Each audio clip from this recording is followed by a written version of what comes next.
इन राज्यों को, वहां के सभी मेरे नागरिक भाई बहनों को अनेक अनेक शुभकामनाएं देता हूं। साथियों, मैं आज विशेष रूप से अपने युवा साथियों को बहुत बधाई देना चाहता हूं।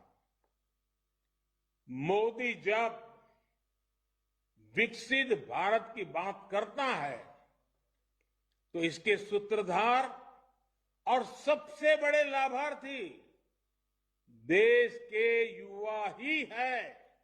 अनेक शुभकामनाएं देता हूं और सभी देशवासियों को भी एक साथ इतना बड़ा कार्यक्रम का हिस्सा बनना, एक ही कार्यक्रम में लाखों लोगों का जुड़ना, सभी आदरणीय मुख्यमंत्रियों का समय निकालना, गवर्नर जी का समय मिलना, ये अपने आप में आज का ये कार्यक्रम शायद हिंदुस्तान में एक अनेक प्रकार की नई संस्कृति को लेकर के आया है।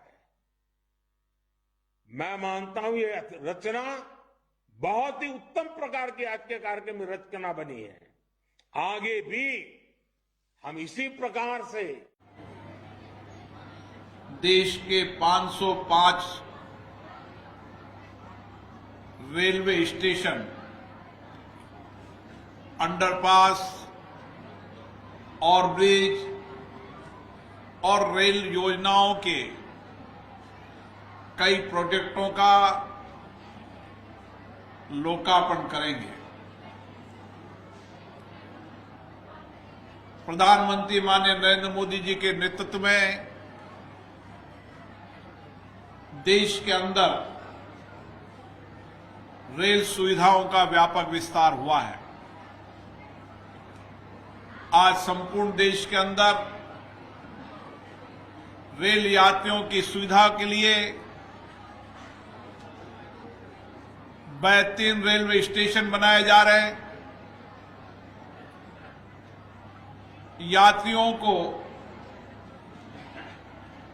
स्टेशन प्लेटफार्म पर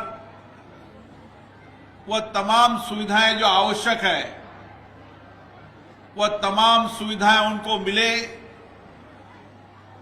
उसके लिए भी सारे देश के अंदर एक पुनर्निर्माण का काम चल रहा है।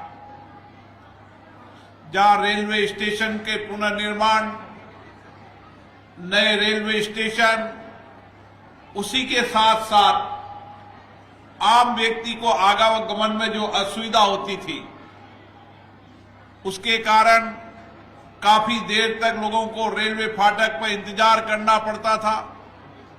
आने वाले समय के अंदर देश के हर क्षेत्र के अंदर जहां भी रेल पटरी पर लोगों को इंतजार करना पड़ता है, वहां रेल और ब्रिज और जहां आवश्यकता हो अंडर ब्रिज का काम व्यापक कार्य योजना के तहत चल रहा है। इस बूंदी रेलवे स्टेशन पे भी 7.5 करोड़ रुपए का काम होगा, जो बूंदी की विरासत को दर्शाएगा, यहां के ऐतिहासिक, यहां के इतिहास, यहां की गौरव गाथाओं को दिखाएगा, ताकि देश भर का जो पर्यटक यहां पर आएगा उसको स्टेशन ही से ही बूंदी की गौरव, शौर्य और धरती का आभास होने लगे। आने वाले समय के अंदर बूंदी पर्यटन के रूप में एक बहुत बेहतरीन डेस्टिनेशन देश के लोगों के लिए भी होगा और विश्व के लोगों के लिए भी होगा। जब रामगढ़ की सेंचुरी के अंदर हमारी कार्य योजना के तहत हम अधिकतम बाघों को लेकर आएंगे, कई जंगली जानवर भी होंगे, ताकि आने वाला पर्यटक जहां यहां की पुरातत्व विरासत को देख सके, किले बावड़ियों को देख सके, वहां आने वाले समय के अंदर यहां का रामगढ़ और मुकंदरा नेशनल पार्क को भी देख सके। कोटक और बूंदी संसदीय क्षेत्र के अंदर रेल सुविधाओं का व्यापक विस्तार हुआ है। चाहे बूंदी का रेलवे स्टेशन ले लो, चाहे कोटा का रेलवे स्टेशन ले लो, चाहे डकनिया का रेलवे स्टेशन ले लो, चाहे केसराय पाटन, कापरेन, लाखेरी, इंदरगढ़, तमाम छोटे छोटे रेलवे स्टेशनों पर भी बड़ा व्यापक काम हुआ है।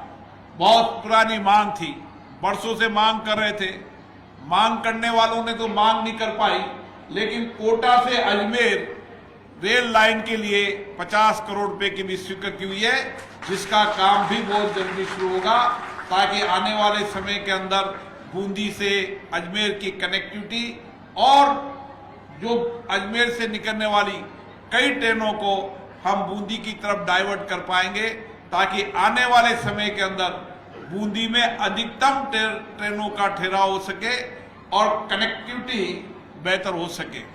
प्रधानमंत्री जी का मानना है कि देश के अंदर रेल सुविधाओं का विस्तार करना इसलिए आवश्यक है कि इस यात्रा में गरीब से लेकर अमीर व्यक्ति तक यात्रा करना है, और इसलिए रेल यात्रा सुगम भी है, सुलभ भी है, सस्ती भी है और सुरक्षित भी है।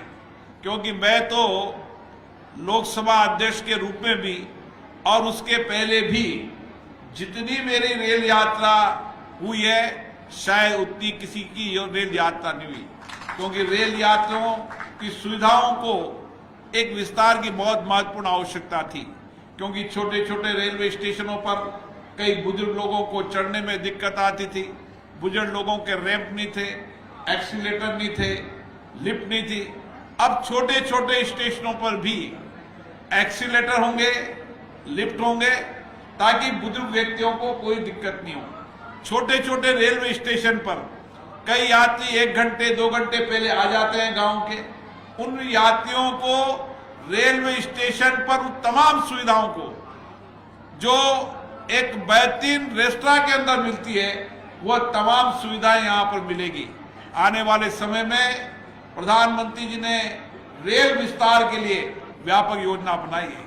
आज भारत के अंदर वंदे मातरम ट्रेन चल रही है, भविष्य में आने वाले समय के अंदर जिस बुलेट ट्रेन का इंतजार कर रही थी, वह बुलेट ट्रेन चलेगी, और कई ट्रेनों की स्पीड 160 हो जाएगी, ताकि आने वाले समय पर गंतव्य स्थान पर पहुंच जाएगा। चाहे रेल कनेक्टिविटी हो, चाहे रोड कनेक्टिविटी हो, और चाहे एयर कनेक्टिविटी हो, इन तीनों कनेक्टिविटी का एक बड़ा व्यापक विस्तार कोटा बूंदी संसदीय क्षेत्र से हो रहा है। आप देखिए, रेल कनेक्टिविटी के अंदर कोई ऐसा स्टेशन नहीं है जिस स्टेशन पर 1 करोड़ 50 लाख से कम काम हुआ है। कई स्टेशनों पर 5 करोड़, 8 करोड़, 10 करोड़ का काम हुआ है। उसी तरीके से जहां जहां पर नई रेल लाइन बिछाने का काम था, वहां रेल लाइन का काम कर रहा है। जहां अटकी पुरानी बहुत सारी योजनाएं थी, जो जिनका आधा सर्वे हो गया था, कुछ सर्वे हो गया था, उन सर्वे करने का काम भी पूरा हो चुका है, ताकि आने वाले समय के अंदर रेल कनेक्टिविटी के लिए एक बेहतर सुविधाएं मिलेगी। जहां तक बूंदी का प्रश्न है, मैं कह सकता हूं कि आने वाले समय के अंदर, मैंने कहा, rail connectivity, road connectivity Delhi Bombay और एयर कनेक्टिविटी भी बूंदी का हिस्सा रहेगा। ये तीनों की तीनों कनेक्टिविटी बेटर होगी, और आने वाले समय के अंदर हम देशी विदेशी पर्यटकों को यहां पर आकर्षित कर पाएंगे। बूंदी में जहां तक विषय है, मैं कह सकता हूं कि नया मेडिकल कॉलेज का निर्माण कार्य चल रहा है, वो 146 करोड़ रुपए का चल रहा है। 250 बेड का अस्पताल, वो 85 करोड़ का चल रहा है। केंद्रीय विद्यालय 23 करोड़ का काम चल रहा है। खेल संकुल 20 करोड़ का, बहुत वर्षों तक यहाँ पर मुझे लोग कहते थे स्विमिंग पूल होना चाहिए, खेल संकुल होना चाहिए। आने वाले समय के अंदर अभी स्विमिंग पूल चालू होगा, और 1 साल के अंदर मैंने कहा था ये खेल संकुल राजस्थान का सबसे बड़ा स्पोर्ट स्टेडियम होगा। आने वाले समय में लोग, बाहर के लोग यहाँ पर आएंगे, जब सिंथेटिक ट्रैक भी होगी, स्विमिंग पूल भी होगी, तमाम सुविधाएं, लोग बूंदी के लोग नहीं, बूंदी के आसपास के लोग भी आएंगे, और उन बच्चों की तैयारी के लिए यहाँ हॉस्टल भी होगा। गरड़दा बांध का काम भी बहुत जल्दी शुरू हो जाएगा। बांध का काम शुरू हो गया, लेकिन उसके साथ हर गांव तक पीने का पानी पहुंचे, योजना भी हो जाएगी। माननीय प्रधानमंत्री जी का समय हो गया है। मैं आप सबको आज के इस मौके पर बहुत बहुत शुभकामनाएं देता हूं, और प्रधानमंत्री जी को धन्यवाद देता हूं जिन्होंने अपनी जिंदगी रेल से गुजारी है, ट्रेन पटरियों पे गुजारी है, आज भारत के अंदर रेलवे स्टेशन नए दिशा की ओर बढ़ रहे हैं और आधुनिक तकनीकी से युक्त और बेहतरीन रेलवे स्टेशन बन रहे हैं। मैं उन प्रधानमंत्री जी को इस काम के लिए बहुत बहुत शुभकामनाएं देता हूं, बधाई देता हूं।